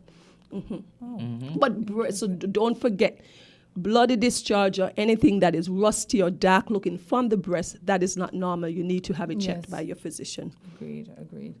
What about could you go in further with the Lipoma. Ah, thank you. The woman. Lipoma.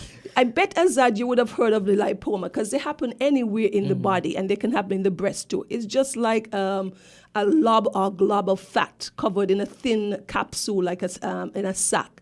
Persons would have had these things on their chest, on their back, on their arms and stuff. They're usually very smooth and soft, well-defined. They're not cancerous, and you can also have those inside of your breasts as well as women, okay? And they're called lipomas.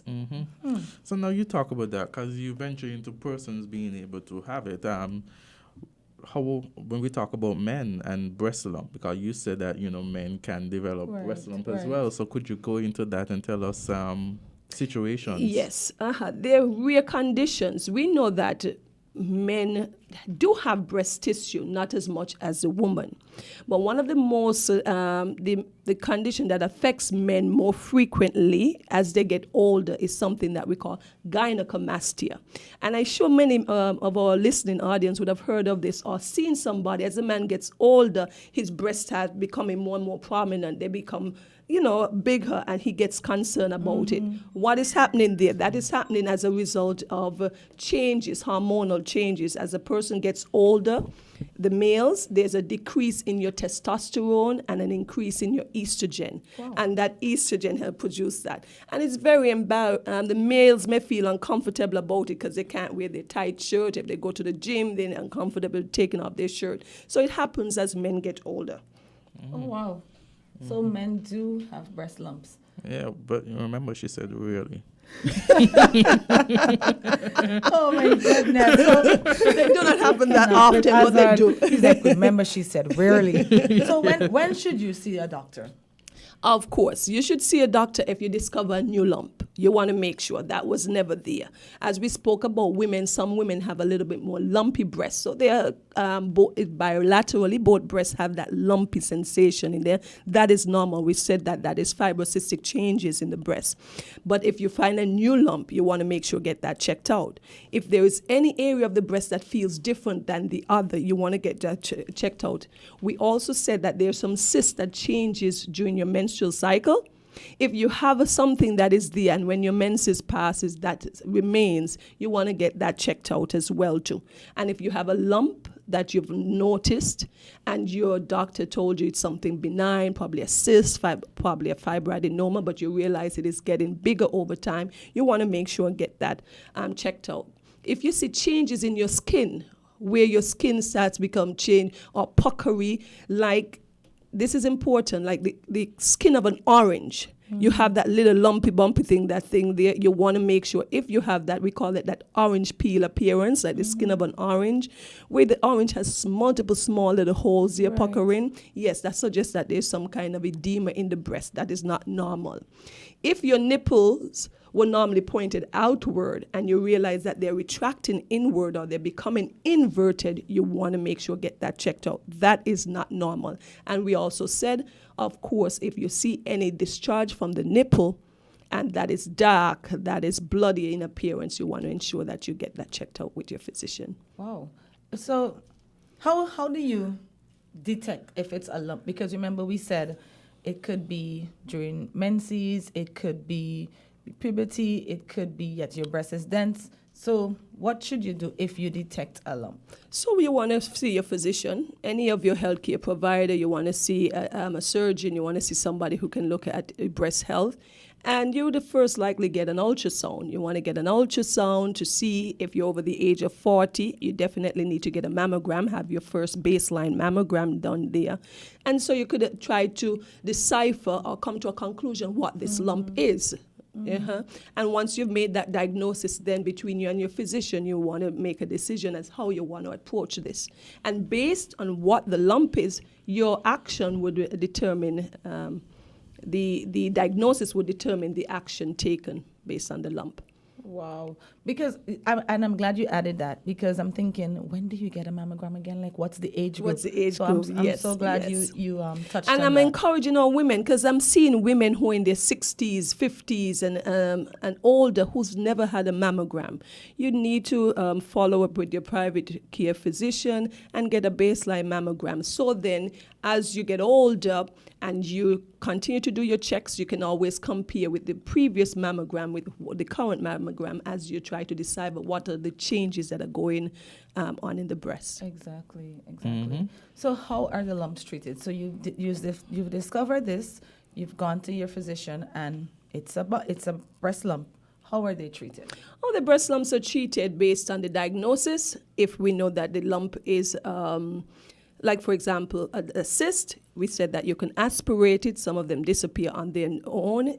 Aspirating means just taking a needle and draw out the collection that is inside there. That usually resolve it. If it is something like a galactosele, like women who have these cysts that are filled with milk, you massage the breast, warm compress, and encourage the female to pump the breast out or express the milk so that can resolve. If it's an abscess, you want to treat it with antibiotics. If you have a fibroadenoma and it is quite small, you can continue to observe it. But if you're uncomfortable and it keeps growing, you want to excise it, Those are the things that you want to do. Depending on the diagnosis, it will determine your action. Right. But it all starts with you being aware of your body. And checking it out for yourself. And knowing that there's a lump there and there's a change there that you want to adjust.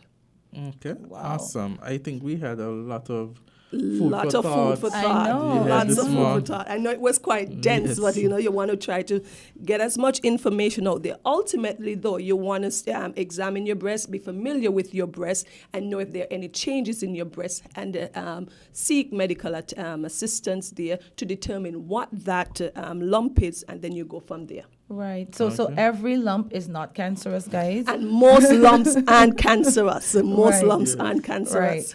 Thank you so much for saying that, because soon as, the campaign that started out with breast cancer, they were like, feel a lump, go see your doctor. And I clearly remember an ad like that. So I'm glad that we had this. But we still want you to feel a lump, see your doctor, because you want to decipher what it is. Exactly. But what women may, because I've seen patients as well who's delayed because they just don't want to hear the bad news, or they're concerned, what if it is something bad? I don't want to hear it, but I'm trying to encourage you, go and get it checked out, because most of the time it's going to be something benign or non-cancerous. Awesome. Yes. Thank so you we want to so say much. thank you to Dr. Osborne this morning.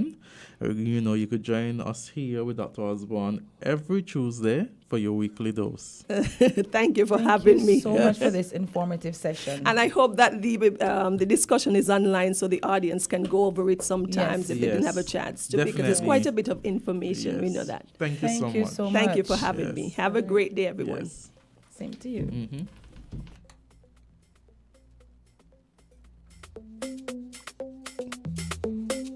Well, it's 9:30, and we've got Anna Lorman from Alliance Française coming up next, and talking about some of the cool events that the Alliance will be putting on in May. So stay tuned. And that was this week's Daily Dose.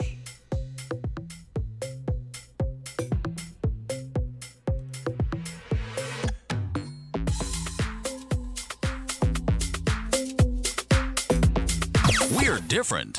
We're 98.9. 98.9. Win FM. Hey kids, drink healthy. Reduce sugar chubby with the same great taste. Lots of magic fruity flavors. Drink the more healthy way. It tastes so yummy, chubby, chubby, chubby. 25% less sugar chubby. Be active, be healthy. Drink lots of chubby. Kicking football, playing cricket, having fun in the sun. It's chubby. Reduced sugar chubby keeps you cool and refreshed. It tastes so yummy, chubby, chubby, chubby. 25% less sugar chubby. Jumping rope, running races, have fun. It tastes so yummy, chubby. Drink the more healthy way.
It's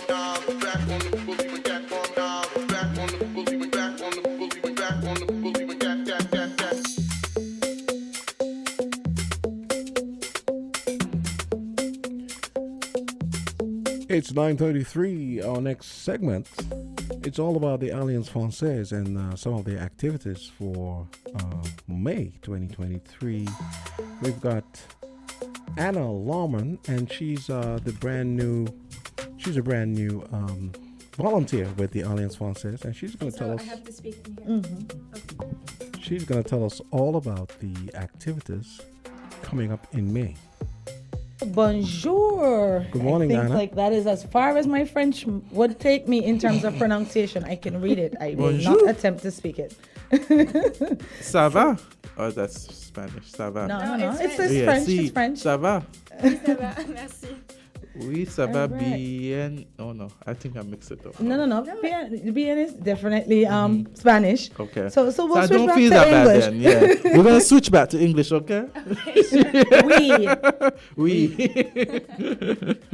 So good morning, and tell our listening audience why you're visiting with us today. Okay, so thank you for having me here first. I'm here today because I'm going to talk to you about the 3 events that the Alliance Française is organizing during the month of May. So I'm the volunteer there, and I'm in charge of cultural events. And just as a reminder, the Alliance Française is a non-profit organization that is supposed to promote the French language and the French culture.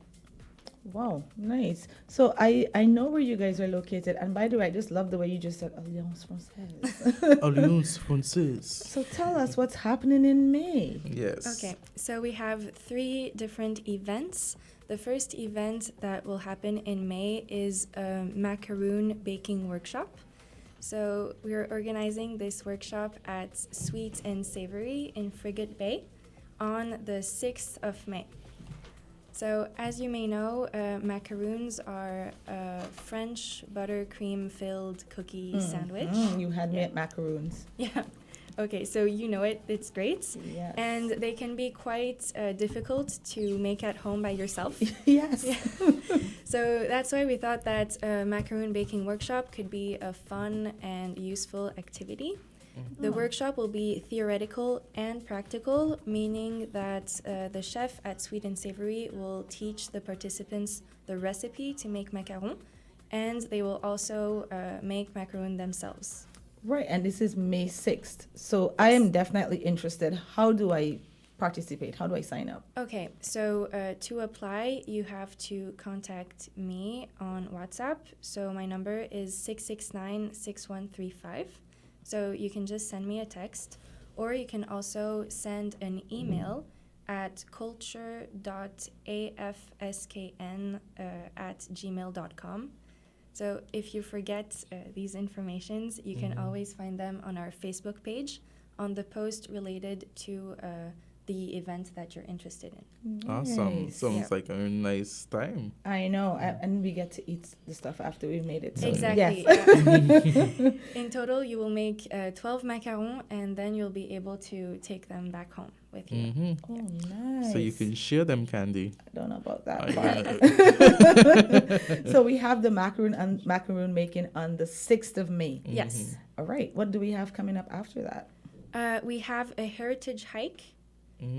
So the Alliance Française already organized quite a few of these heritage hikes. Yes. They take place with Leonard Stapleton, a local historian from St. Kitts.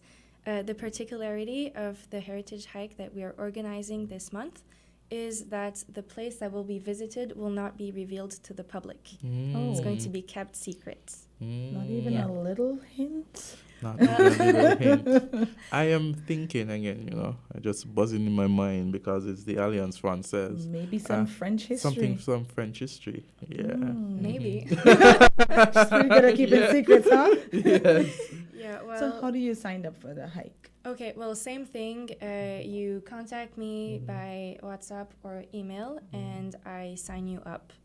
Okay, awesome. And when is this hike? It's on the 7th. The 7th. So it's the day after So after you've No, eaten the sorry, macaroons? it's the 21st. Oh, the 21st. No, it's Oh, the 21st. Okay. okay. I'm thinking after you eat all those macaroons, you definitely need to go on the hike. Yes. And you have a long time to get back to get Yes. to the height level. Exactly. So it's on the 21st. Yes, the 21st. And everybody assembles at Alliance Française and then... No, the starting point is at 7 a.m. at Arthur's parking lot in Parsons. So already you get an idea of the place. Yeah. Okay, then. And also, I forgot to mention, but to apply for the macaroon baking workshop, the limit is on Thursday, 4th of May. So in 2 days. And for the heritage hike, it will be on the 19th of May, Friday 19th, max. Okay. Not too bad. Not too bad. So you guys have been busy. So the 21st, the 6th, and what else do we have? Because you said 3 activities, Yes. right? The last event is a French wine pairing dinner that we're organizing at Marshall's Restaurant in partnership with Corks and Screws. Yes. While I'm there, said the magic word. So tell us about this wine pairing. Okay, so it will take place on the 26th of May at 6 p.m. at Marshall's. It will be separated in 2 different parts.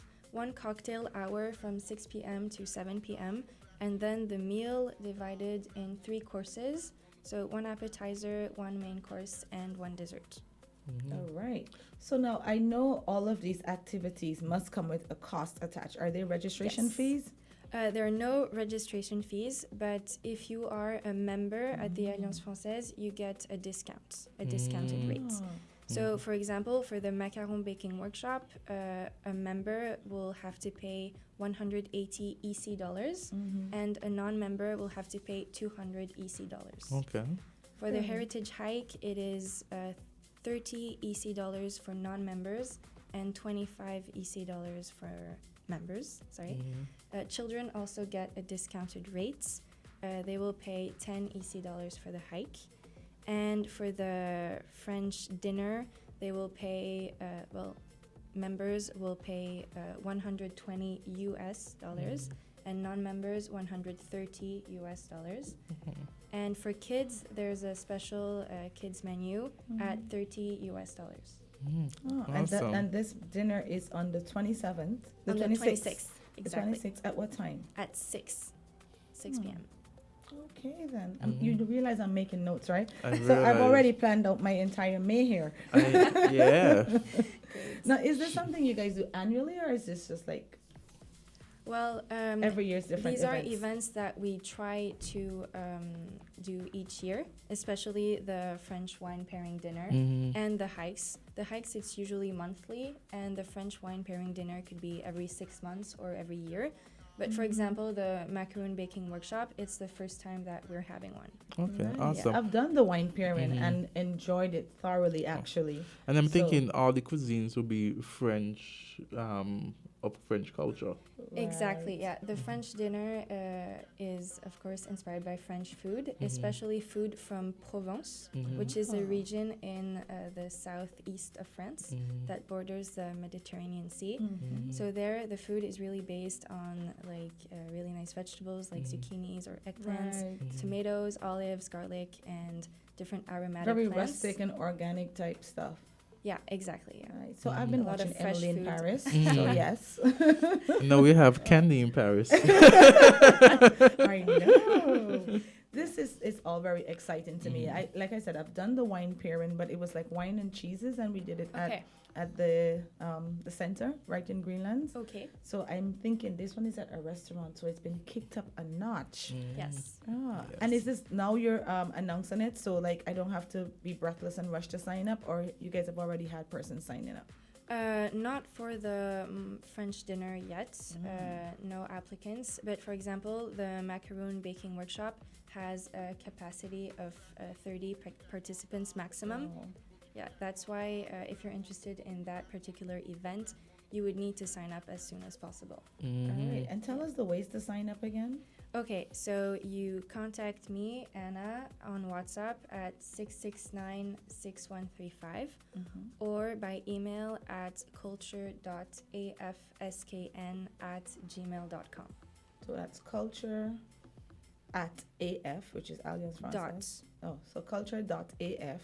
SKN, St. Kitts and Nevis, at gmail.com. Alright then. Or go onto the Facebook page. Exactly, yeah. Every reference is on our Facebook page. We have a poster for each of the events that we organize, so you can find most of the information there. Awesome. Very nice. It's Alliance Française. Yes. Very nice. So for Facebook, would you put Alliance Française St. Kitts Nevis or Alliance? How do you find it? Alliance Française of St. Kitts and Nevis. Okay. All right. Interesting. So, guys, it has been wonderful. I want to say, come out, support. It's French here in St. Kitts. It's France in St. Kitts. It's Paris. Are you signing up for the macaroon with me? That's the only way you're getting any, by the way. So. Oh my! I thought she was going to bait them and bring them back. That's why I said, sure. But I see these strong hints there, and it's on radio, so that means it's intentional. She she wants to put me in a corner. A quick question, Anna. The Heritage Hike. Do you have any particular maybe safety hints, tips that you want to give people in terms of any type of shoes or anything that they need to bring or wear? Yeah, sure. Well, the hike is pretty easy, so everyone can can attend.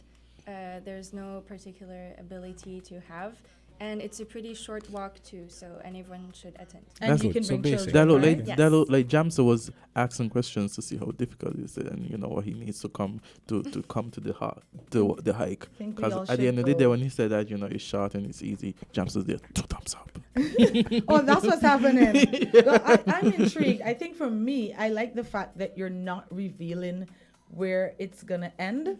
So I'm already thinking, like you said, it has to be something French related, and it's starting in Parsons. So my curiosity is piqued right now. And close to Parsons is Deer Bay. And Anna, I don't know if you know. Exactly. Anna, I don't know if you know that. Well, maybe you don't know that yet, but I don't know if you know the French history of St. Kitts. A little bit, yes. So that part of the island is called Capistier. Oh, that I didn't know. Yeah. Yes. So that is where the French resided. Okay. Yeah, because they were in the north and the south, Yes. right? Yes. Yes. Nice. And the English in the middle.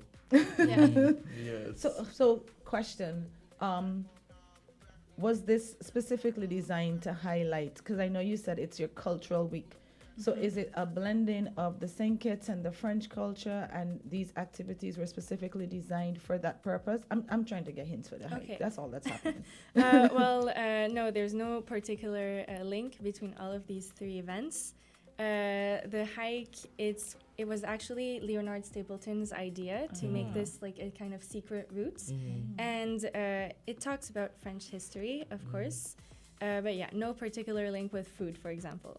All right, I'll come back with another one. And it's $30 to sign up if you're a non-member. Sorry? It's how much is it to sign up for the walk? It's $30 EC dollars. Yes. Very nice. Thank you so much.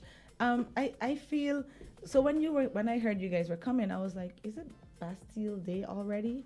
No. So yes. Yeah, Bastille Day is on the 14th of July. So it's our French Independence Day.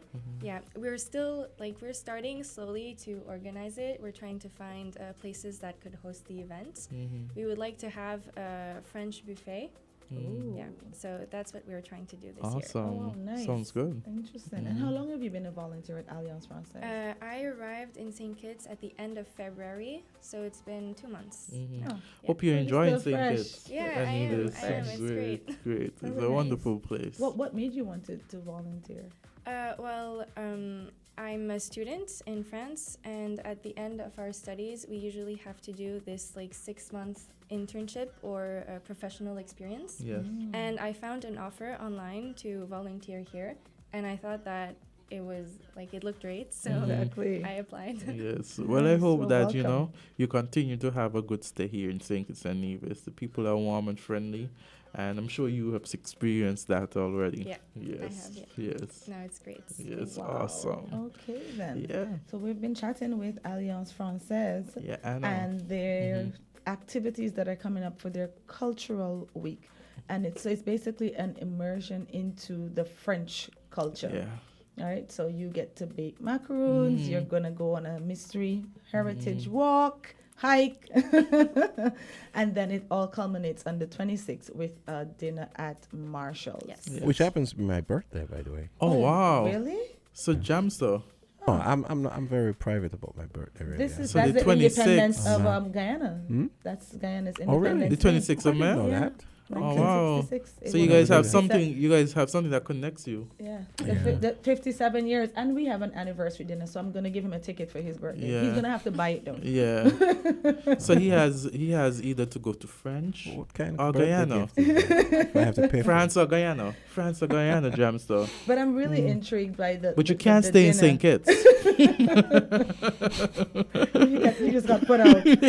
Oh Lord! How Okay. many courses is this dinner again? Remind us. So it's 3 courses with a cocktail hour before. Awesome. French Cool. cocktail. Yes. Okay. Interesting. So, Thank you so folks, much for this. remember that's Anna Lawman. She's she's the volunteer responsible for cultural activities out with Alliance Française. If you want to reach her, you can. You want to sign up, you can reach her at culture.afskn@gmail.com, and you can reach Anna Lawman. It's Anna LAARMAN 669-6135 on WhatsApp, or you can just call her. So the dates, once again, the macaron baking workshop, that's on May 6th. Heritage hike, May 21st, and French wine pairing dinner, my birthday, May 26th. But then no one knows that, so May 26th. I just love how the two of you are plugging this birthday thing. First we had to deal with April, now it's No. May. Yeah.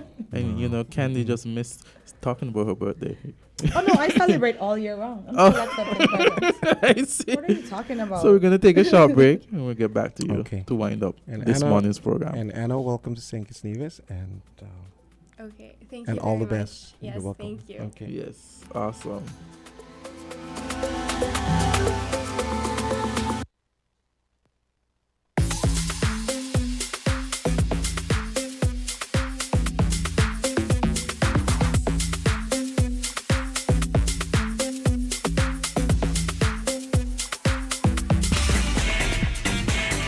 Found the sound 99.9. Sardine have a new vibe. Brunswick sardine have a new. Brunswick sardine fillet. It have a new vibe. You hear what me say? Run go to your favorite supermarket or corner shop and grab a couple things today. Cause this a sit now where everybody a go like. Brunswick sardine have a new vibe. 5 different flavors for you to try. Brunswick sardine have a new vibe. Plus it boneless. Oh yes, that's right. Brunswick sardine have a new vibe. Packed with nutrition in every bite. It tastes nice. Brunswick sardine have a new vibe.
It's 8 minutes until 10 o'clock as we start to wrap up Island Tea for today.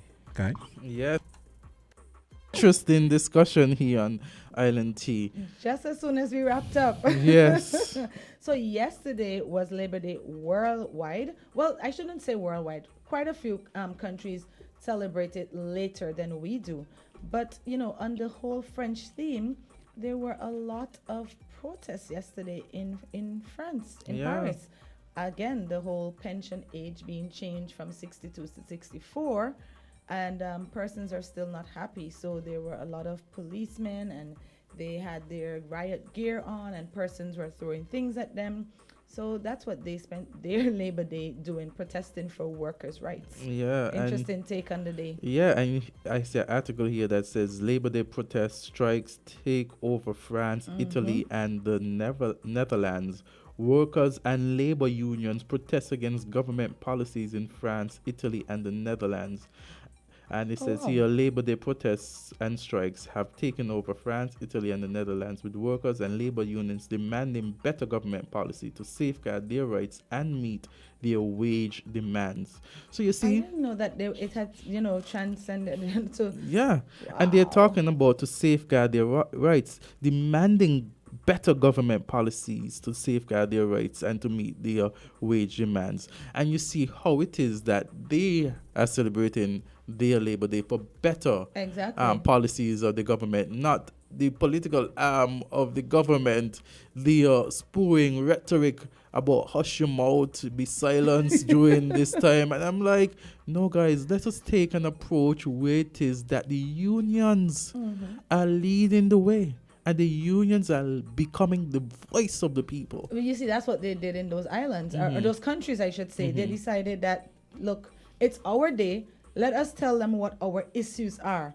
So we don't want the pension age to go to 64. You didn't consult with us. Nobody. You just decided to go to Parliament and make this rule, and we're not having it. So the workers spoke up. Workers and labor unions demanding better government policy to safeguard their rights and to meet their wage demand. And he says here, French President Macron faced nationwide protests in the country, with demonstrators denouncing his unpopular pension reform, which saw the retirement age increasing from 62 to 64 in the country. And again, it's just an opportunity so if workers here in St. Kitts and Nevis, have any issues, that's the time for them to really stand up and talk about the issues, not glancing in, what do you call that, costumes or troops or whatever, or pom-poms, You're right, because I think that would have been the time when, let's say you're not a part of the union, or you feel like the union is not representing you.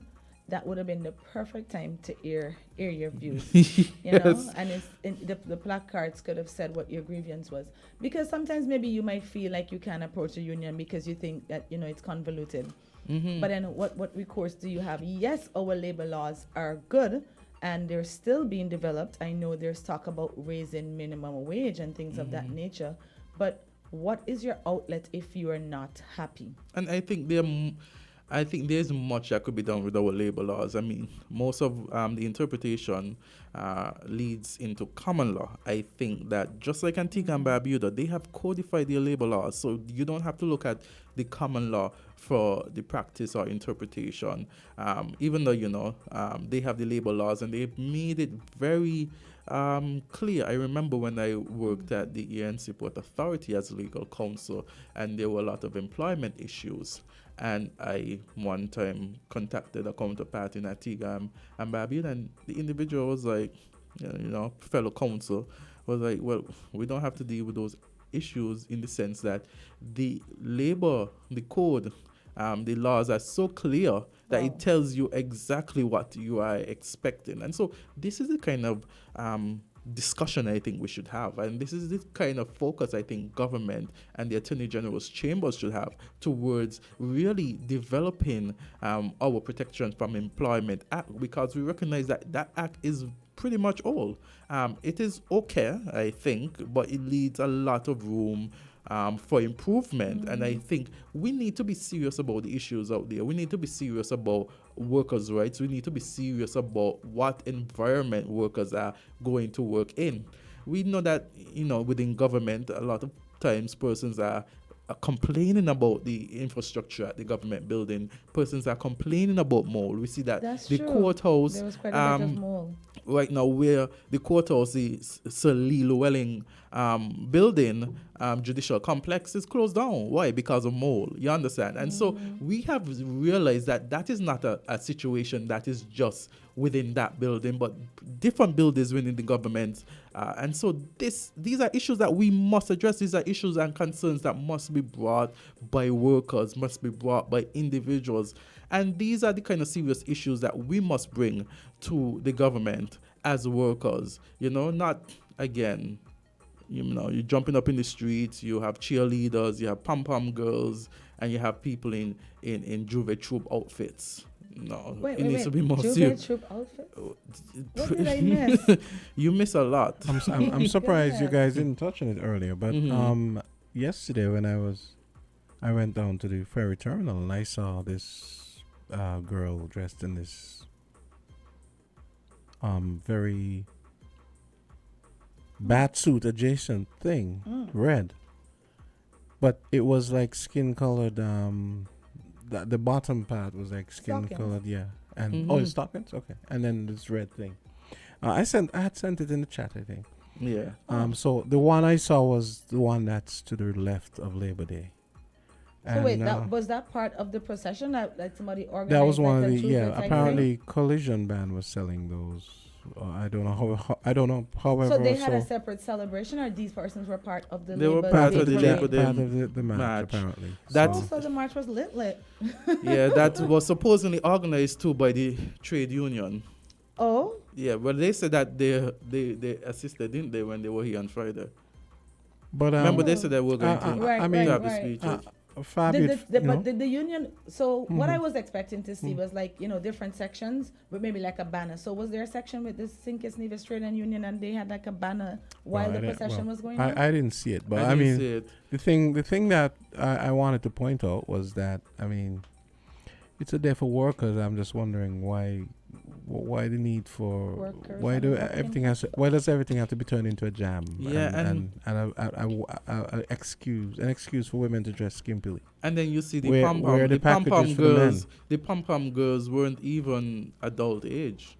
No, those were kids. Yeah. I mean, the pom-pom girls, I didn't see them, but in the past, I don't really have a problem with the pom-pom girls. But I mean, like those outfits that are depicted on that thing. I mean, I don't want to sound like a sourpuss, but I mean, we're talking about workers' rights. We're talking about I don't know, advancement in the protection for employees and employees. And we need to get more serious as it relates to that. Like even when we had the discussion, I was still trying to figure out, what actually occurs in the Labor Department, Ministry of Labor. How is that run? And even with the trades and Sinkis Nevis Trades and Labor Union, I was asking, do you guys do site visits? Because she did mention that there's collective, agreements at different sites. But do you do site visits? Because while we were on the air, somebody messaged me and said there are employers that will tell you have to work a certain amount of hours to meet your quota. But then, of course, they end the work day pretty early. So that means you have to come in on weekends. So they are afforded the opportunity to open now on weekends because you have to come in to make up your time. And these are issues that should be discussed. And these are the way in which we come. But you see, if we're going to politicize it, and I'm not saying political parties can have the celebration separately, but if the trade unions, if the unions are coming forward and leading from the front, and looking objective, then the significance of the match will not be highlighted. I must say it was good though. It was good to hear that Marsha gave an address as the Minister of Labor. I thought that was good. I don't. Does that happen all the time? Yeah. Okay. For the most part. All right. Yeah. Because you definitely need to still focus on that aspect of it. But I don't think it should be coming from a party aspect. I think it should be coming from a ministerial aspect, not involved in your comrades, as they like to say, because then you're only, in the perception is you're only speaking to comrades. Because how are you going to feel if you see your minister with a particular party, maybe a party that you don't support? You're not going to feel comfortable, But difference would be if the minister is not in that moment acting as a part of the party, even though the individual is a part of the party, the perception will be different. You know what? It just shows that we still have a lot of work to do. The union has a lot of work to do.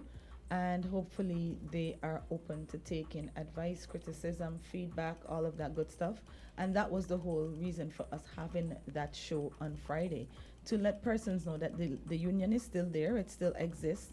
And one of the things I did mention to them was separate, right? Because persons will feel intimidated going there to, make reports or even signing up to be a part of the union if they feel like it's just more politics involved. Correct. Right? So we do have a lot of work to do in St. Kitts. Hopefully we get there. This young generation definitely is not going to take anything sitting down. So we're in for an interesting ride. Yeah, it's going to be more interesting as we get along. Okay, well, it's 3 minutes after 10 o'clock. And we got the Spin Cycle Power Hour coming up next. Yeah. Yes. Spin Cycle Well, Power thank you Hour. for joining us on Island Tea today, guys. Yes. Thank Sit you. back and wait for the Power Hour coming up. Yes, with the Spin Cycle by Jamster. You guys are so funny. Have a good day today, Have a good everyone. Okay, day. you guys have a great day. Yes. Tuesday, May 2nd. Looking forward to those macaroons. I know someone is going to bring me macaroons. So. Wonder who that could be. Is that the 6th, right? Oh, so that's Yes, like the 6th. That's like Saturday, right? Oh, yeah, Oh, wow, Saturday. yeah, Okay. it So is. there's your Saturday Yeah. activity. As I don't go home and sleep or just go to the gym. Let's go make some macaroons. See you guys tomorrow. See you guys tomorrow.